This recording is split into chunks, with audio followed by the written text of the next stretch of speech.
Inilah zaman di mana dengan mudahnya kita bisa melihat orang yang dikenal sebagai ulama, tetapi perilakunya, statement-statementnya, fatwa-fatwanya tidak sejalan dengan Allah dan Rasulnya.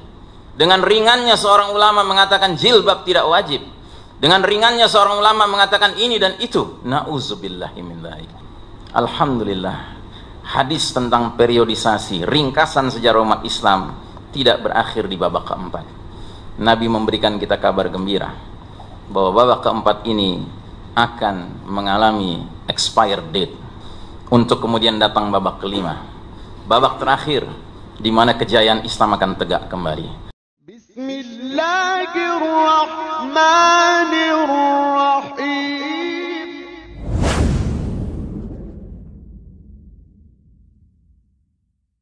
Innal hamdalillah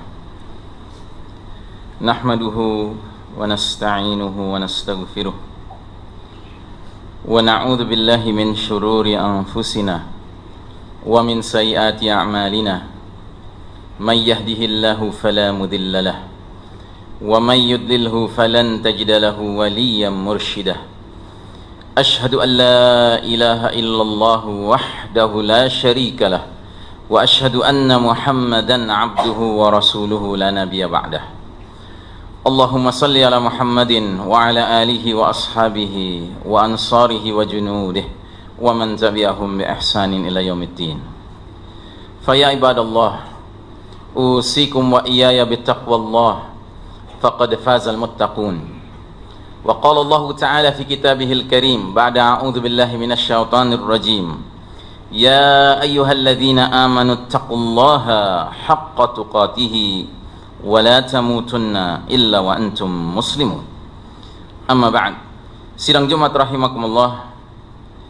Dalam sebuah hadis riwayat Abu Daud, Nabi kita Muhammad sallallahu alaihi wasallam bersabda, "Ya ayuhan nas, innaha lam takun fitnatan ala wajhil ardi mundu dhara Allahu dhurriyyata Adama a'zama min fitnatid dajjal."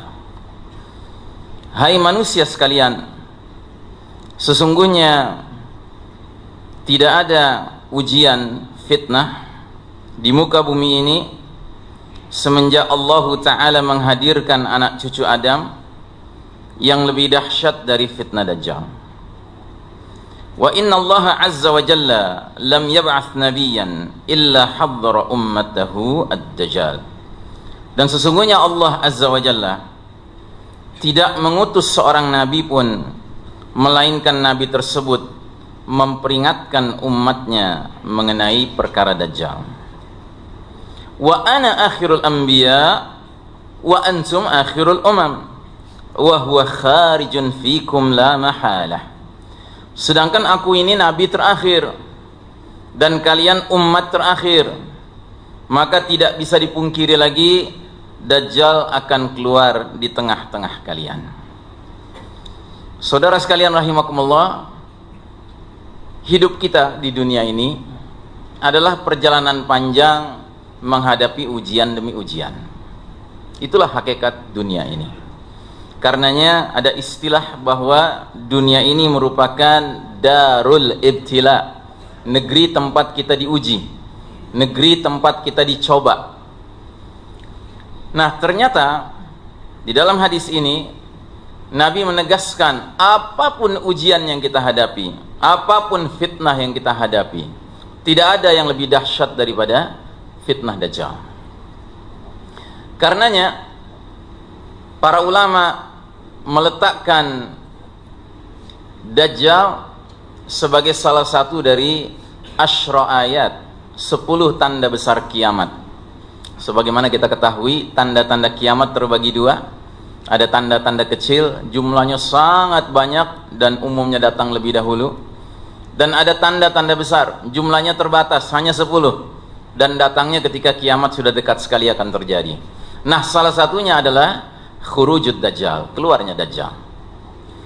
Dajjal merupakan sosok manusia yang Allah izinkan memiliki 1001 tipu muslihat.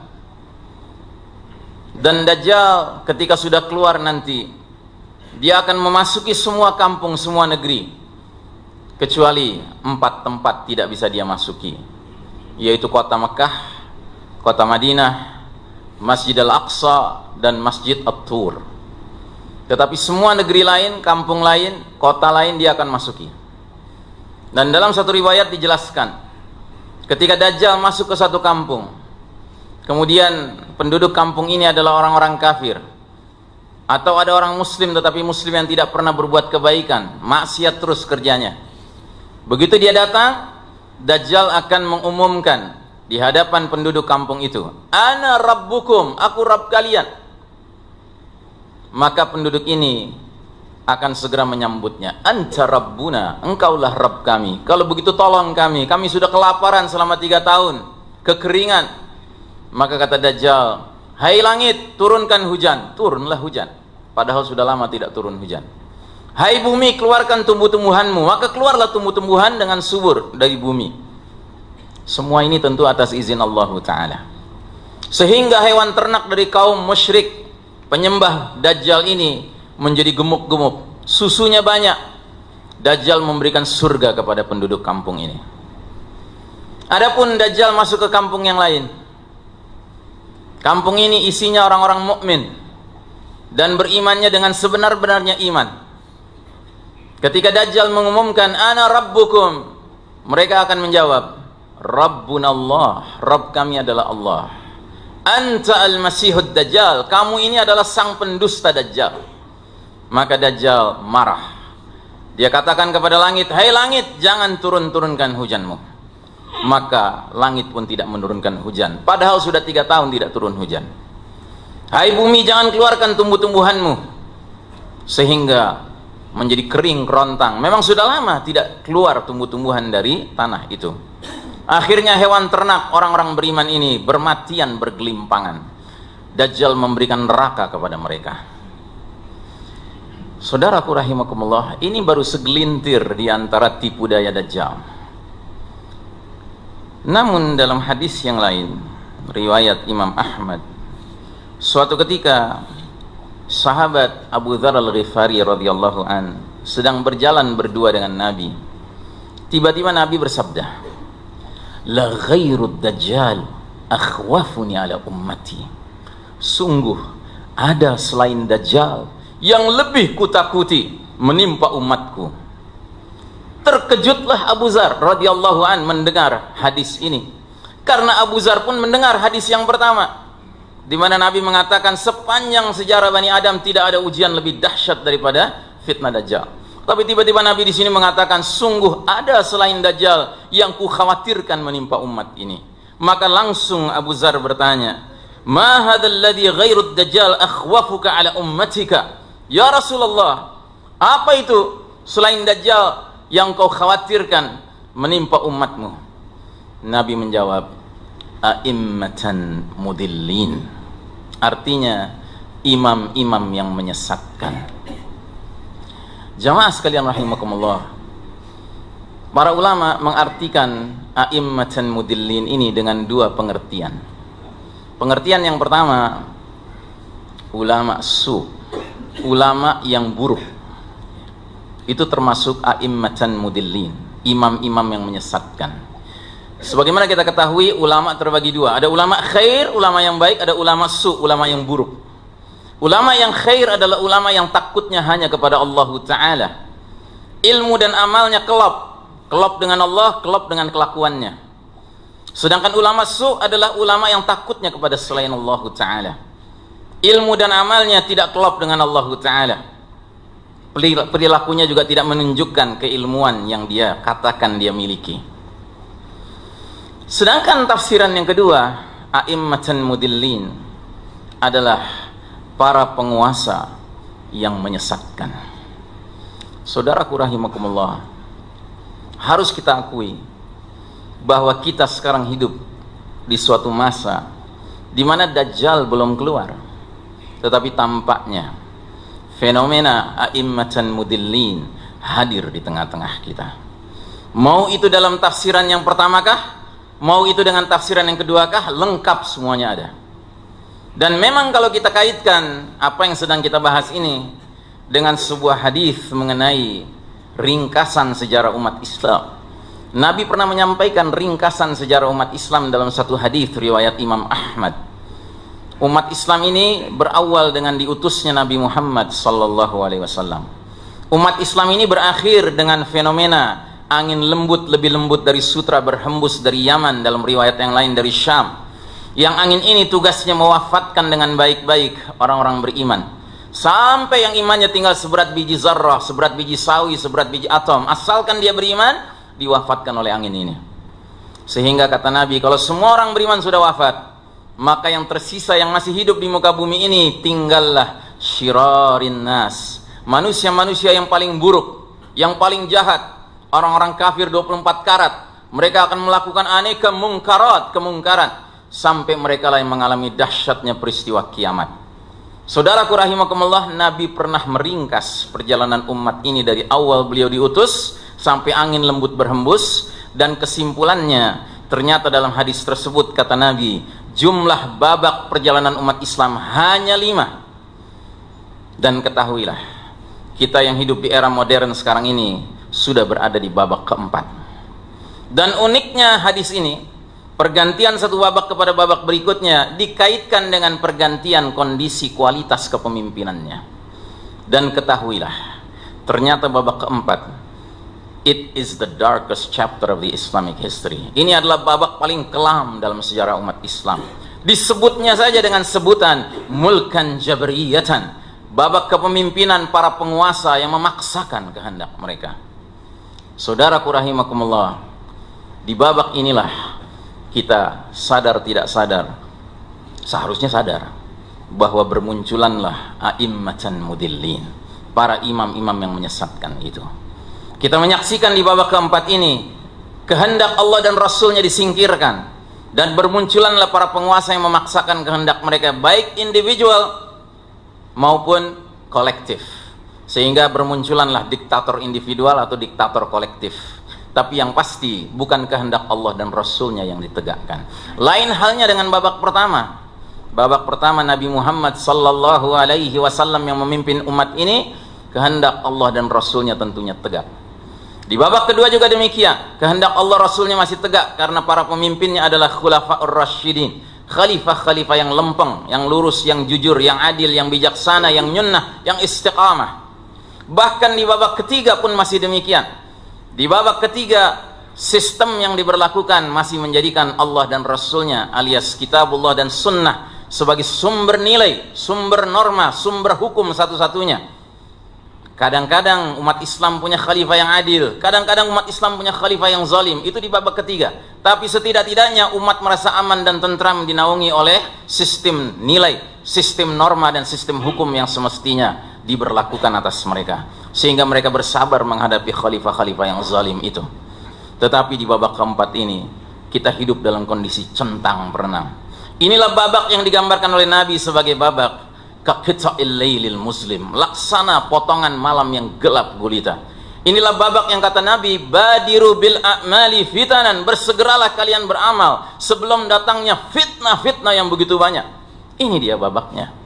Di babak ini kita menyaksikan bagaimana para penguasa tanpa malu-malu melakukan pelanggaran-pelanggaran terhadap apa-apa yang disepakati. Jangankan pelanggaran hukum Allah, pelanggaran hukum bikinan manusia saja mereka langgar, apalagi pelanggaran hukum Allah. Inilah zaman di mana dengan mudahnya kita bisa melihat orang yang dikenal sebagai ulama, tetapi perilakunya, statement-statementnya, fatwa-fatwanya tidak sejalan dengan Allah dan Rasulnya. Dengan ringannya seorang ulama mengatakan jilbab tidak wajib, dengan ringannya seorang ulama mengatakan ini dan itu. Na'udzubillahi min dzalik. Saudaraku rahimakumullah, alhamdulillah, hadis tentang periodisasi, ringkasan sejarah umat Islam tidak berakhir di babak keempat. Nabi memberikan kita kabar gembira bahwa babak keempat ini akan mengalami expired date, masa berlakunya berlalu, untuk kemudian datang babak kelima, babak terakhir di mana kejayaan Islam akan tegak kembali. Karenanya saudaraku rahimakumullah, yang harus menjadi sikap orang beriman adalah menyadari bahwa ini sunnatullah, ini adalah hukum Allah. Allah Ta'ala dalam surat Ali Imran 140 jelas tegas menyatakan, wa tilkal ayyamu nudawiluha bainan nas Demikianlah hari demi hari, masa kejayaan dan kekalahan kami pergilirkan di antara manusia agar mereka mengambil pelajaran. Jadi saudaraku rahimakumullah, bukan hak kita sebagai orang beriman menuntut kepada Allah agar kita mengalami kemenangan terus-menerus. Kenapa? Karena itu bertentangan dengan sunnatullah. Sunnatullah kehidupan di dunia ini adalah sometimes you win, sometimes you lose. Kadang-kadang kita menang, kadang-kadang kita kalah. Terus mau apa? Kalau Allah takdirkan kita di era sedang kalah, mau apa? Mau protes sama Allah? Mau memaksakan situasi berubah menjadi tiba-tiba kita menang? Tidak bisa. Jadwal itu ada di sisi Allah Ta'ala. Yang paling penting adalah seorang sahabat bertanya, "Ya Rasulullah, berikan aku satu nasihat yang dengan nasihat itu cukup bagiku untuk selamat di dunia dan di akhirat." Kata Nabi, "Qul amantu billahi thumma istaqim." Katakanlah, aku beriman kepada Allah, kemudian istiqamahlah. Saudaraku rahimakumullah, yang kita harus tampilkan hari ini adalah keistiqamahan dalam iman. Sekalipun Islam dan kaum muslimin sedang dalam posisi underdog, sekalipun kita sedang berada di bawah, tapi kita tidak boleh kompromi sedikit pun dengan nilai-nilai kekufuran yang memang dipegang oleh mereka-mereka yang sedang memimpin dunia hari ini. Aqulu qawli hadza fastaghfirullaha li wa lakum innallaha huwal ghafurur rahim.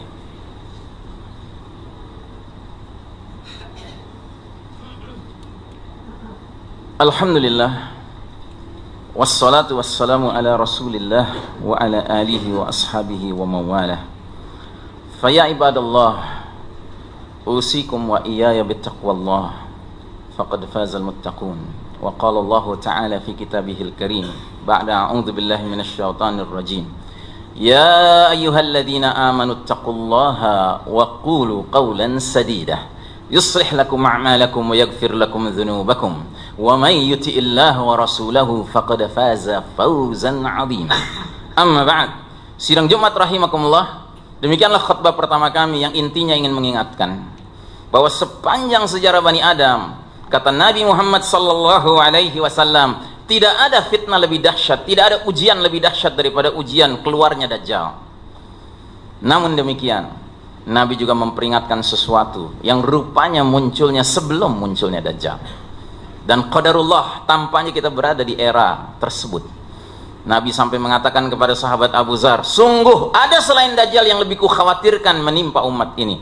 Kagetlah Abu Dzar. Dia bertanya, apa itu ya Rasulullah? A'immatan mudillin, para pemimpin yang menyesatkan.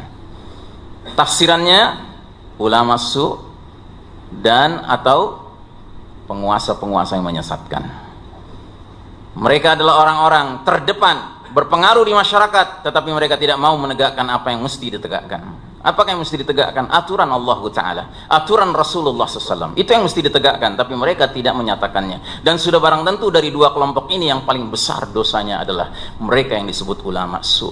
Karena semestinya mereka lah yang mengarahkan para penguasa-penguasa itu tunduk pada Allah dan Rasulnya. Tapi sebaliknya mereka yang tunduk pada penguasa-penguasa yang sesat itu. Saudaraku rahimakumullah, karenanya sebagai penutup, marilah kita renungkan baik-baik 3 ayat dalam surat Al-Ahzab ini. Ini adalah gambaran nasib mereka-mereka yang begitu saja pasrah bongkoan kepada a'immatan mudillin, para imam yang menyesatkan ini, baik ulama su maupun penguasa menyesatkan. Kata Allah Ta'ala mulai dari ayat 66, yauma tuqallabu wujuhuhum fin nar yaquluna ya laitana ata'na Allah wa ata'na ar-rasulah. Pada hari ketika muka penghuni neraka dibolak-balik di api neraka, mereka berkata, aduhai, alangkah baiknya seandainya dahulu di dunia kami mentaati Allah dan kami mentaati Rasul. Wa qalu rabbana inna ata'na sadatana wa kubara'ana fa adalluna as-sabila.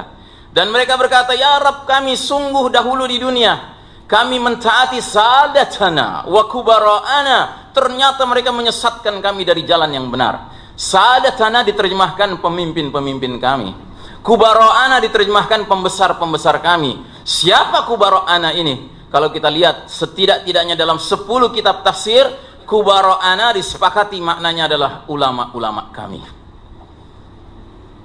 Jadi mereka telah mentaati penguasa-penguasa, ulama-ulama, ternyata mereka bukan penguasa yang mengajak kepada jalan keridhaan Allah Ta'ala. Mereka telah mentaati ulama-ulama, ternyata mereka bukan ulama-ulama yang mentaati Allah Ta'ala. Karenanya di ayat ke-68 mereka hanya bisa berdoa yang sia-sia tentunya. Apa doanya? Rabbana atihim dhi'faini minal azabi wal'anhum la'nan kabira. Ya Allah, timpakan kepada mereka, mantan pemimpin kami, mantan ulama kami, azab 2 kali lipat dari yang kami terima, dan kutuklah mereka dengan kutukan yang besar. Na'udzubillahi min dzalik. Saudaraku rahimakumullah, ini bulan suci Ramadan, bulan terbaik untuk taubatan nasuha. Mudah-mudahan kita menjadi hamba-hamba Allah yang benar-benar beriman, benar-benar bertakwa, sehingga kita tidak rela menyerahkan loyalitas kita, ketaatan kita, kecuali kepada mereka-mereka yang benar-benar menunjukkan loyalitas dan ketaatannya kepada Allah dan Rasulnya. Waktu kita tidak banyak, kita hidup di dunia hanya sebentar. Kata Nabi, a'maru ummati baina 60 wa 70. Umur umatku rata-rata antara 60 sampai 70 tahun. Yang lebih dari 70 tahun sedikit sekali jumlahnya.